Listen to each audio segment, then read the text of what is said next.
Recap, everyone. I think everybody here knows us, but so I'm Grace. We have Anthony and Thomas with us. They're developer advocates, and we're going to go over the hackathon results today and just talk about other developer events that you can be involved with in the future. And if you have any questions today, go ahead and drop them in the Q&A section, and we'll usually answer them at the end. But yeah, we're really excited. Go ahead and take it away, guys. Thanks. So today's presentation is titled Create History Attending Developer Events. And the reason we called it this is because we're going to give you guys an overview of some developer events such as hackathons and conferences that have happened in the past that have actually made a lot of impact when it comes to the future of web development.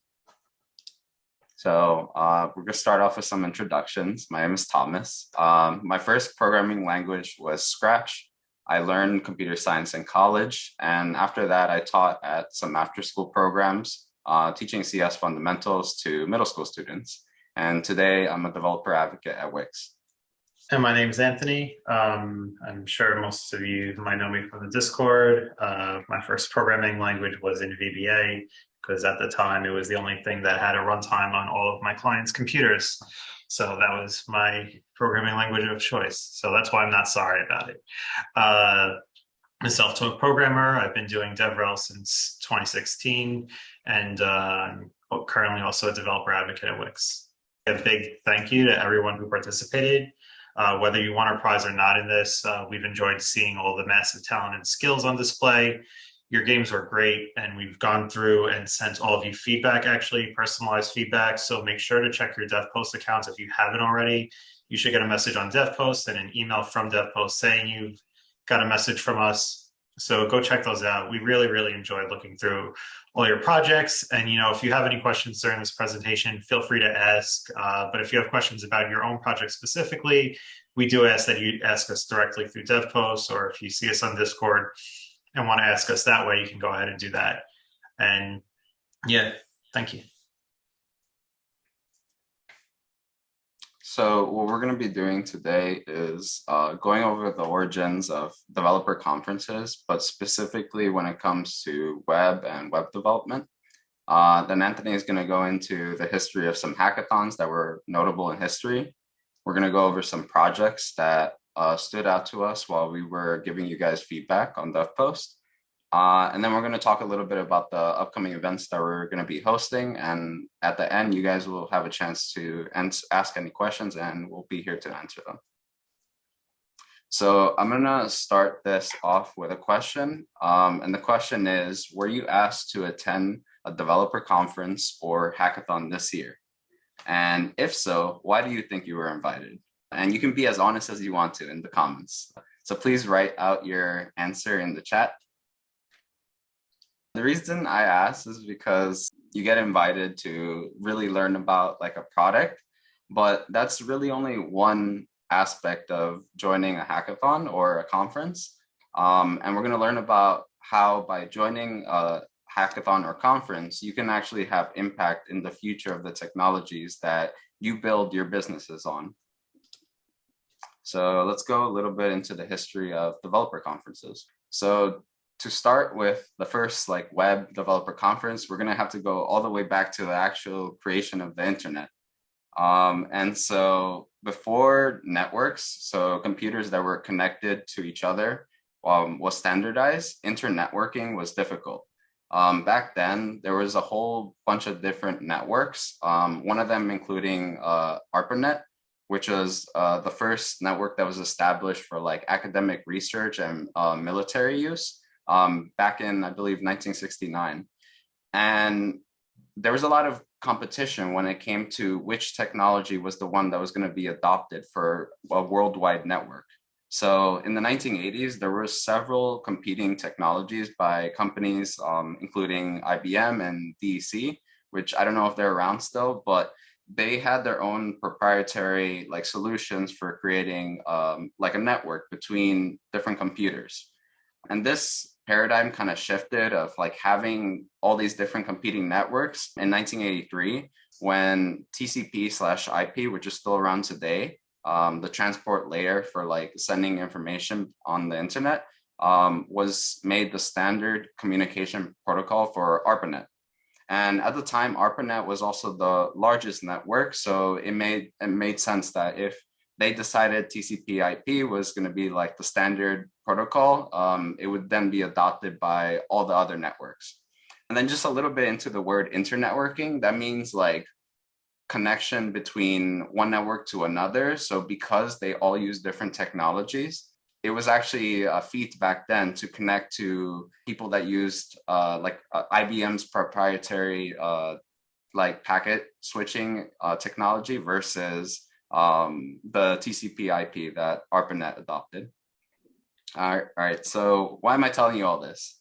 So the first conference that, looking into it, really had an impact in the future of the web, I would say, is the Interop conference, which was first hosted in 1988. So after hosting a set of small workshops talking about why TCP/IP is the way to go for networking technology, Dan Lynch, which is, he's a researcher for DARPA. He worked on TCP/IP, hosted the first Interop conference in San Jose, California. If you look on the right here, this is a clipping from something called Network World, which is actually still around today. It's a brand that has several magazines that are still read today. And you can see right here, it says TCP/IP future at stake. So this just shows like the level of uncertainty around like which technology was going to be the main one to be used and adopted by all these networks. And so he first hosted a workshop not knowing like how many people were going to come to this. And in the end, there was, I believe, like 300 attendees or so that came. And he also asked them to like pay $100 for donuts. But like, if you look online, you can find it in historical, like, just like websites that host the emails that he sent out. And he was like, you could tell by the email that he was just unsure of how many people were going to come to this thing because it was like a new concept. This was, in a way, since this was literally before the internet, this was before we had the World Wide Web. This was, in a way, like a forum for people to like really discuss ideas and learn about how they're going to push the technology forward. So in 1986, he hosted that workshop. And then in 1988, it became to a small conference where there were 5,000 engineers invited and over 50 companies that came through to show like how they adopted TCP/IP. Another note here is that one of the requirements to join the conference was you had to connect to the network within the actual conference. So that meant that by default, if you were an attendee, you were already involved because you had to do some coding to start adopting this technology. So we fast forward some time, and in April 1993, CERN, which is an organization that's associated with the European Union, declared that the world's first implementation of a web client/server was public domain. So the very first web client and that was available publicly was also known as the World Wide Web. Like that was literally the name of it. And this was a new system completely because it gave people the ability to like host websites. And the way they released it in 1993 meant that people could start using it for commercial use. And so seeing the transformative potential of the web, this pushed Dale Dotterly, who's the co-founder of O'Reilly Associates, which is, I believe, now known as O'Reilly Publishing. And they still have some very prominent books in like learning computer science, to host a workshop to discuss the future of the web. And on the right here, you can see the excerpt from his email. And it's pretty to the point. So you can see this workshop is an opportunity to bring together developers who have been working on www related code, who only had email and web contact with each other. So this was, again, just an open invitation. Come through and show us some of the cool things that you guys are thinking about for the future of web. And you can see that it's very basic things like authentication and accounting, style sheet mechanisms. So they were thinking of like CSS already back then. And then 1 year later, the first international conference when it came to web was hosted. So this was known as the WWW conference. And it was hosted in Geneva. It was in partnership with CERN, and a company named CUI. And in the end, 380 participants and several key technology companies got a chance to discuss like the future of the web.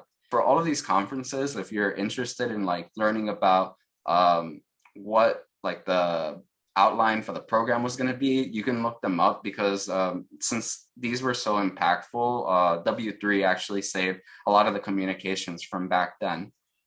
So these like events that I showed you basically led to a snowball of events that are being like hosted today. So by attending, you can actually have a key impact in the future of the technology, because in a lot of these events, you get an opportunity to show something that you built with it and possibly inspire other people in the room. And now we're going to go a little bit into the history of hackathons. Awesome.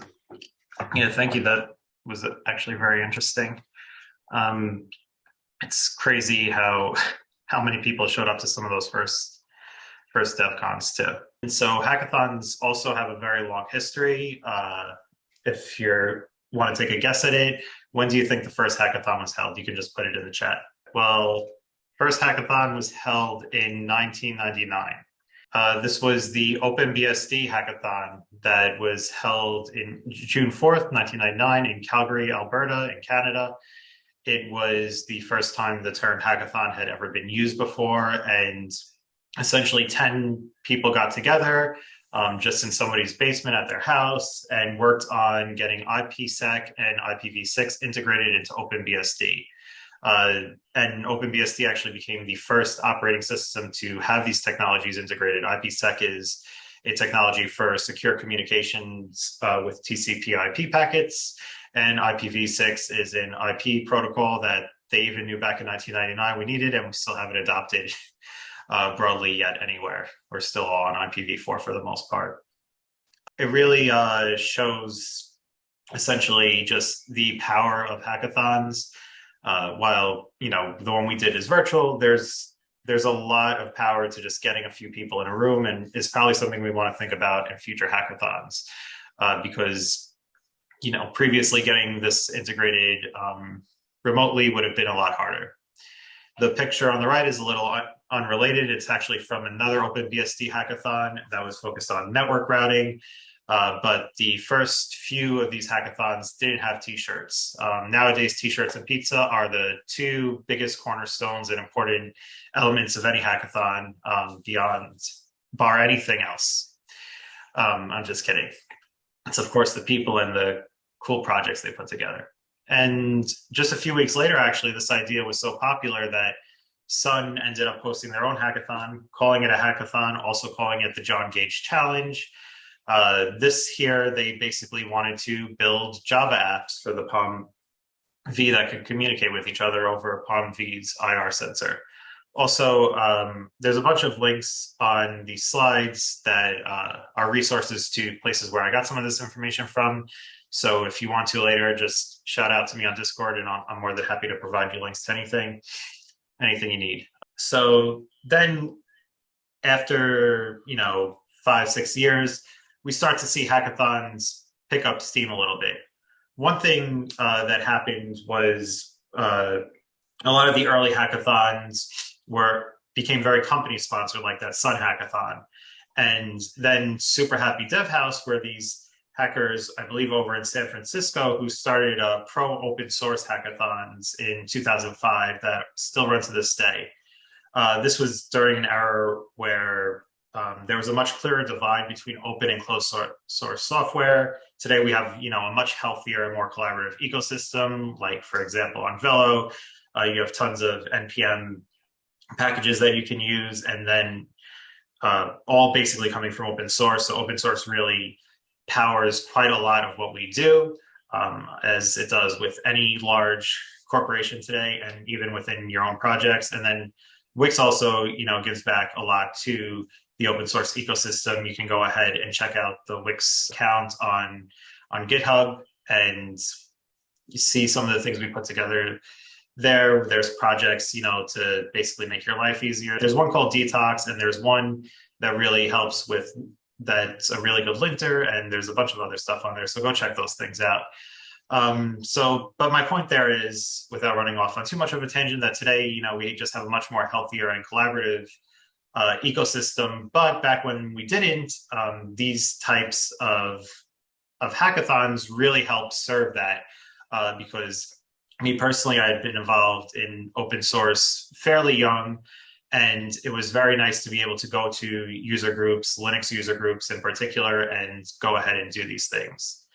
Then in 2006, we saw one of the first truly modern hackathons start, and this was Yahoo. This was like the start of the cool hackathon, relaxed atmosphere. Pizza, like I said, is one of the two primary cornerstones of a hackathon, and open entry.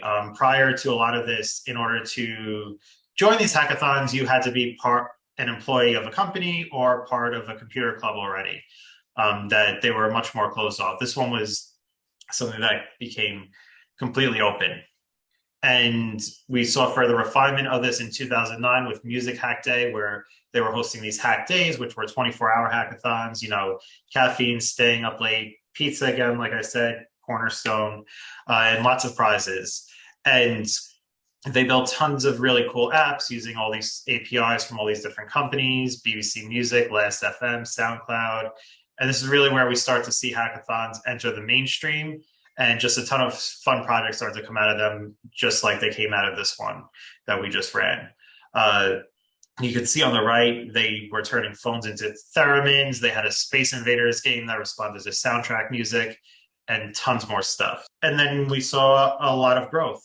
Hackathons started going from being these smaller 10 to 100 people things to 500, and finally like 1,000 once Mega Hacks came around in 2013. Was the first hackathon, though I guess it's disputed, to have surpass 1,000 attendees. And this is also where you start to see things like with TechCrunch Disrupt. This is one of the first hackathons where we see a larger startup actually come out of it. We start to see companies formed at these things. So at the first TechCrunch Disrupt that had 500 to 600 people, there was this group called Grouply. They put together a little app that was web-based, and prior to this, you could not send text messages to more than one person. You had no concept of being able to have group chats, and they created something called group.ly. And of course, they lost the hackathon.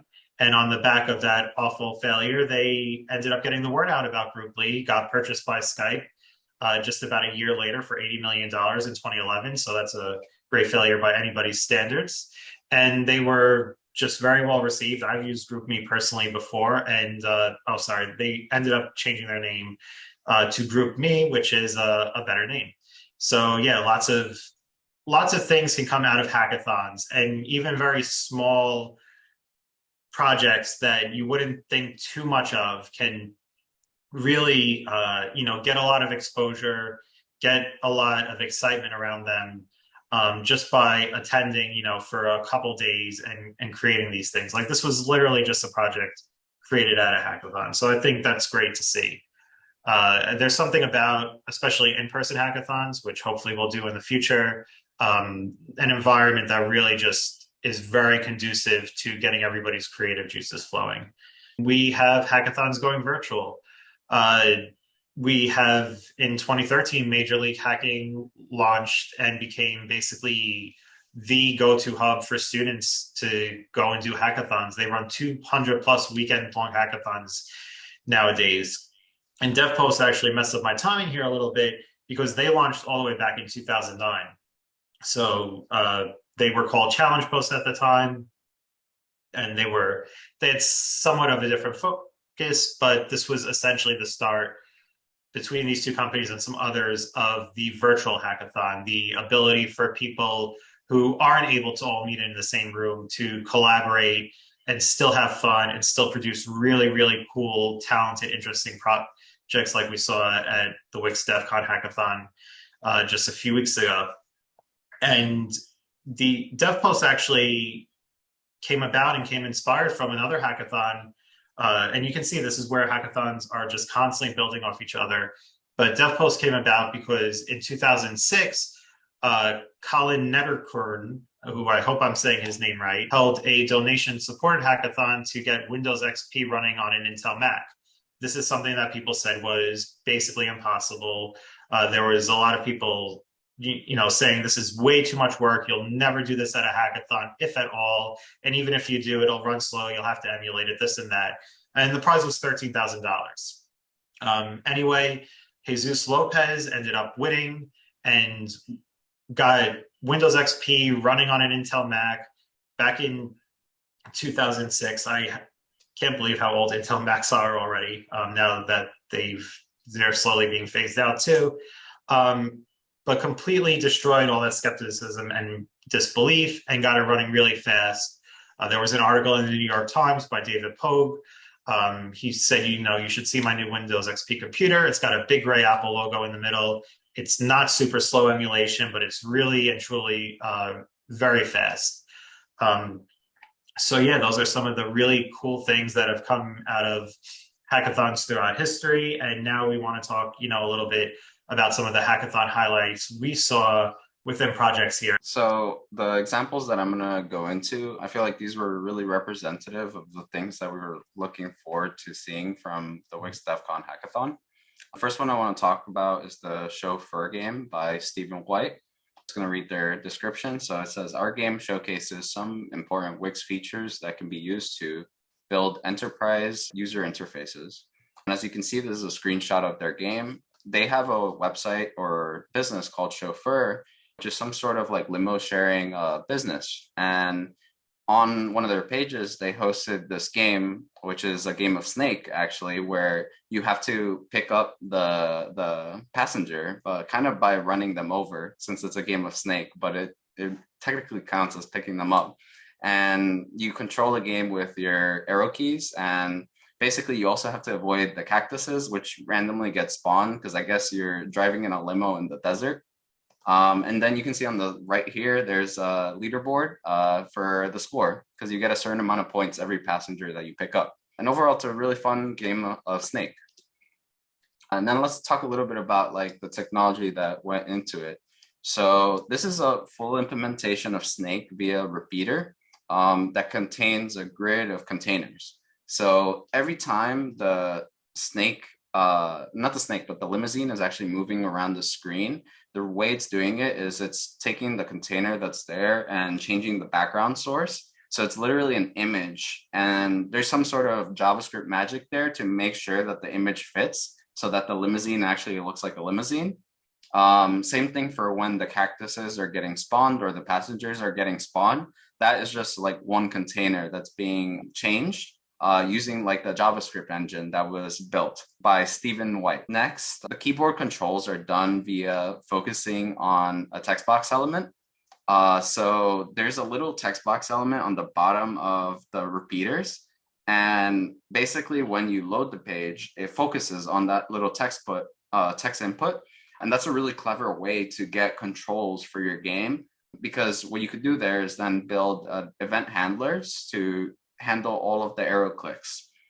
And another interesting part of this game was there was a tick function that was built out using a recursive set timeout. So there's a function that gets called, and then that function calls itself. And that set timeout is basically being used to tell the game when 1 second has passed. And then after that second has passed, it runs the engine again to know where to put the limousine, where to put the passenger if they moved, and so on.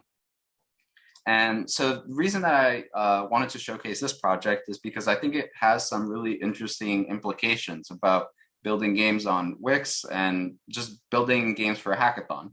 So the first thing is the idea of sales gamification. So this game right here could possibly be used to increase your sales and create a unique user experience. So let's say you want to show people what your business is about. You can link them to this game that you create. And that could be a funnel right there as a way to educate users about like what your service offers. I had a lot of fun playing the game. I thought it was cool. And I things like that would probably interest consumers because it could be their gateway to learning more about what you do. Next, you can also integrate this possibly with other APIs that are available within Wix. So for example, let's say once you reach the leaderboard and you get first place, you want to give them a coupon for your service. So you could possibly do that with the coupons API to the player that gets the highest score. And you can just like ask them for their email, or if they're already signed in, send them an email or a triggered email for that. And I think that this project overall really stretched the capabilities of native Wix elements. And it's a great way to learn about how APIs that are like fundamental to Velo work. So the main mechanism that made this work are the text input for like being able to like click the limousine and knowing like where it's going, as well as the repeaters. And repeaters are a really fundamental thing for whenever you want to display any type of dynamic data. So making an engine that can actually run Snake on there is really innovative, and it's a great way to like learn about how native Wix Elements works. Next project I want to talk about is Doodad, and this is by Jacob Benowitz, Peter Joe, and Kevin Tung. And the description is solve each level without touching the screen. Now, in order to understand how this game works, I would say play it. And something I'm going to link at the end of this is the gallery to the Devpost link where you can see like all of the projects. But this game is a really interesting brain puzzle. So like whenever you click on any of these light boxes, there's a puzzle there that gives you enough information to solve the puzzle, but it doesn't directly tell you how to beat the level. And basically you have to interact with your computer in a way that solves the level. But the only rule is that you solve the level without touching the screen. And I'm not going to give too much more spoilers, so that way, if you play the game, you have an opportunity to do it, like try it out. Some of these I was stuck on for a while, so don't ask me for answers unless you're really stuck, but it's a fun game. So the reason I wanted to talk about this project is because something that I thought was really cool is that it implemented custom elements in a way that elevated their site beyond just what's available on like the native Wix elements. So first, with just the Wix native elements, the first thing you could do is save your game progress by logging in. So like if you beat a level and you were logged in, the game would remember that because it would save it in the data collections. But more specifically, they use the badge API to track whether a user has completed it. And since the badge system is already a way to like gamify your Wix website, it really fit with the concept of this game. And then on top of that, what they did was they integrated custom elements to get access to the JavaScript browser object. So in one of the levels, you actually have an opportunity to like talk through your mic. And as you talk on your mic, you'll see like the waveform on your screen. And this is something that's not possible by default when you use Wix. But what they did was they implemented a custom element, and then they got access to the browser object. Through the browser object, there's functions that allow you to get access to the mic. And basically, they took in that information and displayed it visually using the waveform. But not only that, there's actually a way to check the tone of your voice. And so basically, to beat this level, you have to say something in a certain tone. And once the level is passed, the custom element then speaks to the actual like native Velo API and then gives you the badge for the level. So this really like pushed the capability of what's available like on a Wix website to the next level, just using custom elements. So let's talk about the implications of building something like this. So you can use custom elements when you need access to JavaScript that's beyond like the native, whatever the native Velo API offers. Because you have access to the DOM, you have access to the browser object, you could do a lot of stuff there and then communicate back to the Velo API and do something using like Wix members. For example, in this game, when you beat it, you got a badge using the Velo API. And I think overall what this project really showed was the best way to build your site on Velo is to leverage the API as much as possible until you need to extend past it. And I think this goes for like any technology that you're using. There's always a best use case for everything. But since we have the availability of custom elements, you can really take advantage of like whatever's available. So you don't have to do any authentication since you have Wix members. You don't have to do any sort of like additional database stuff since you have badges, and you can use that as a way to track your levels if you're creating a game. But then when you need that extended functionality, we have an option too using custom elements. Awesome. And I've got a couple examples that I wanted to show people too of things that I thought were really cool in these games. First up, we have Space Invaders Escape the Planet. Essentially here, this game really challenged me. You've got to navigate precisely through increasingly difficult mazes with moving obstacles, and I am a person who is not very good at video games that involve challenge. I like video games that are like open world and I can run around and do whatever I feel like, and there's no wrong answers because I have lots of wrong answers in video games. But this game, I really enjoyed it because it challenged me. Or I really enjoyed the fact that this was a game that wasn't afraid to challenge the user. And what it did in challenging the user was it actually interacted with the user. If you look here, what you'll see down at the bottom in the box that I highlighted is this game is trying to interact with the user. It has a spinning platform and each of these spinning platforms have an on mouse in. And if the spinning platform forces your mouse to be inside of it because it's rotating and it catches your mouse when it's going by, then it's actually interacting with you rather than you interacting with it. And this is a really interesting example here of a website actually taking a much more active role in what it does with the user. So I thought that was really just a really cool idea and concept, and then to apply it to a game was great. And there's some implications here. One, it's beneficial to consider the ways that you can be more actively engaged with users. Imagine how much less challenging that this game would be, how much less engaging it would be if it didn't have these spinning platforms. If it was just a maze that you moved your mouse through, it would probably end up being quite a bit more boring and there wouldn't be any kind of excitement about it. And we do actually see common ways to do this in non-game contexts on websites. So for example, if you're browsing an e-commerce website, you'll have light boxes that pop up and they'll have special offers or mailing lists. You get 10% off if you enter your email here, or they'll pop up with various information about sales or something that's going on. There's a lot of possibilities there to use light boxes. It's just one of the most common ones that I'm personally exposed to. Also hints, some websites might animate an element or perform an entire full walkthrough of how to navigate a site's interface. Okay, you go over here and it blanks out the rest of the screen and shows you this button. Then you click next and it shows you another area. That's another way your website can engage with users. There's also chat boxes. And also, if anybody has any other ideas, feel free to put them in the chat. But chat boxes, for example, that will show up and ask the user if they need any help. These are all ways that a website can be more actively engage with the user, and it's something to always think about when designing your website. And here we have Wix Arena by Kenton. And this game, when I first saw the demo of it, the video that Kenton had put together, it really brought a smile to my face. It was really good to see how polished it looked and kind of how fun it looked to play.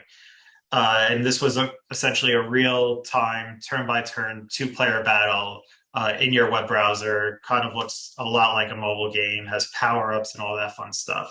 But beyond the game, what I actually wanted to focus on here is structuring your code. And in general, it's important not to throw all your code into a single file. And this project just itself provided a great demonstration of how code can be logically organized and how concerns for your code can be separated, because that's what you're worrying about when you're organizing your code, or one of the things you're worrying about is the concerns for each bit of code, what it does. So for example, I won't go into too many specifics here, but we have objects under assets that are containing visual and audio assets. So inside of each of these files are some other variables that each are objects representing a set of visual and audio assets. So say you were developing a game like this and an animator comes back to you with a new set of animations a month later, you're going to immediately know where to go. I'm going to go to my assets and then I'm going to look for the asset that I need to update. Same thing when programming, and it's perhaps even more common. You might need to display the same animations or the same audio or that type of thing at different points in the game. Different things might trigger the same animation. And if this was all one big file, you'd end up either repeating code throughout your code base, or you would have trouble scrolling through such a huge file to find the animation that you needed to update. So having a much more logical layout like this makes your life easier, it makes your code a lot cleaner, and makes it especially so if a lot of projects you finish it, you hand it off to the client 2 months, 6 months later, a year later, they come back to you. And you might as well have not programmed the website when you're seeing it again, because you don't remember any of it. You don't remember why whoever this person is that wrote this code decided to do the things that they did, even though they were you at a previous time. So yeah, we can go to the next slide. And the implications here are that it is very tempting to write all your code in one file without thinking about its overall structure. And if you're writing a really small project, that might make sense. If you're just 10, 20, maybe even 100 lines, you might not care that much. But as I said, segmenting your code, separating the concerns makes it easier to reason about your code, to understand what components do what, to debug issues when they arise. That's also a very big one. If you see, line 1035 of my big monolithic code base, monolithic file has the bug, that bug could be anywhere, truly. And having it separated out helps debugging quite a lot when you go and trace down your call stack. And then also to be able to, like I said, revisit and modify your code even months later. There's also further reading on this. Kenton produced a blog on this. There's a very long link on the screen, but if you ask him on Discord, I'm sure he'll share it with you. And also, me personally, I really like the book Code Complete by Steve McConnell. It's actually published by Microsoft. It's a very great book that talks very in depth about software architecture. You probably don't even need to read past the first 100 or 200 pages, but it's just a really good book that teaches that type of stuff. And especially, this might apply less if you've had schooling on this, though maybe you'd like to refresh. But if you're like me and you're a self-taught programmer, a book like Code Complete and some others like it are really, really good at teaching you things that you'll never be able to teach yourself. So there's just a lot of software architecture out there that is just very important to know and understand. So yeah, those were some of the projects we really liked, and I guess I'll pass it over to Thomas to wrap this up. So as we said earlier, we talked about some of the projects that we saw, but when we were looking through all your projects to give you feedback on Devpost, there were a lot of them that we weren't able to talk today because of time. You guys did a great job in your project, and I really appreciate the effort that you put in. I could tell that a lot of you guys created this out of passion because you took an idea and you created something that I didn't even think was possible on Wix. And it was awesome to see you guys collaborate throughout the whole experience and the hackathon channels. And overall, just great job to everyone. So thank you guys for showing up for this event. And now we're going to talk about our upcoming events. So next week on September 6th, we're actually going to be hosting at the Wix Playground a pre-DevCon event where we'll be able to have a casual talk and meet some of the developer relations team and just talk about some of the technologies that we're working on, some of the technologies that are going to be mentioned at the DevCon. And so if you're in town earlier than the DevCon, feel free to stop by. And then our main event that's going to be happening is on September 7th and 8th. We're going to be hosting the Wix DevCon. So if you're planning on coming and you haven't registered yet, make sure you register because that's required in order to attend. So thank you guys